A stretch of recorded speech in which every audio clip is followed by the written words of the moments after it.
Hi everybody, all my followers, be welcome to another video.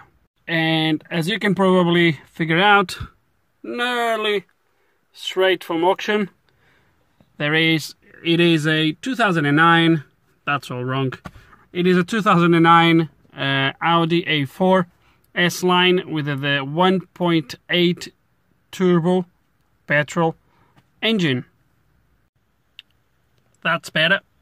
Right, the reason why this car came to me is, so this is basically what the owner said to me.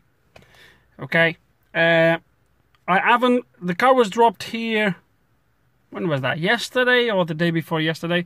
I have not even started the car, so I'm not 100% sure if he does what he said or he doesn't. So we're gonna start the car here first hand, or at least for me, first time. I'm gonna start the car and see exactly what he does then. If it does that long start, and we might scan the car. Obviously, he said the engine light is on, so we'll check that as well. Okay, and I just thought before I actually try to start the car, I will scan the car and I will see what codes we have. Just in case if there's anything there that might be helpful for us to go and look at live data while we crank the car in order to start it. Again guys, I don't know if he really does that long start as he stated. We'll see, but let's gonna scan the car and see exactly what we do have in there. Okay, and the particular engine on this one is the CDHB. So is that one in there, CDHB.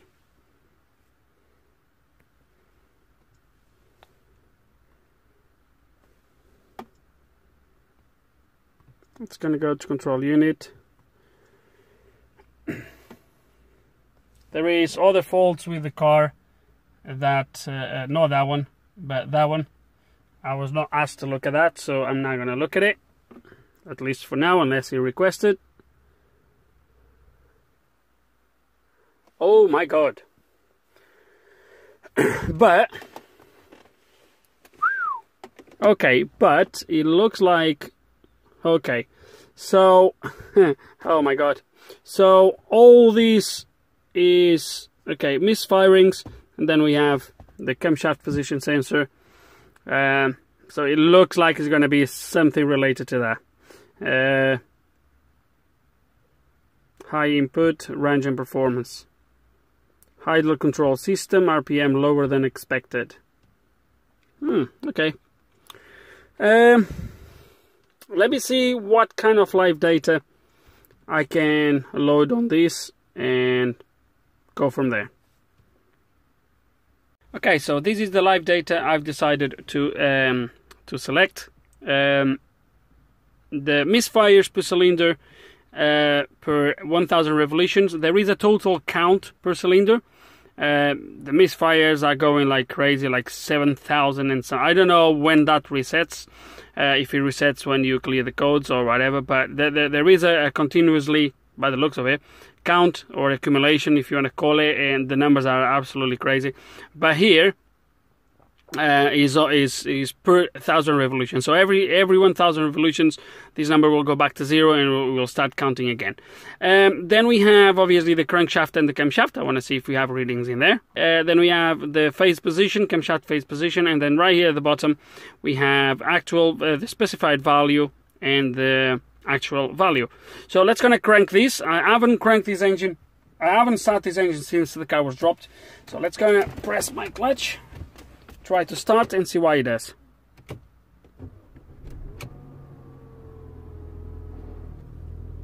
The car started immediately, pretty much.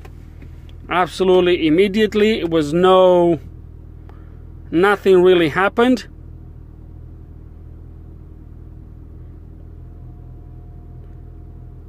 This being true, obviously, is absolutely garbage.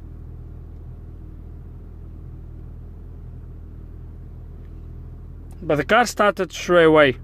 No misfiring so far.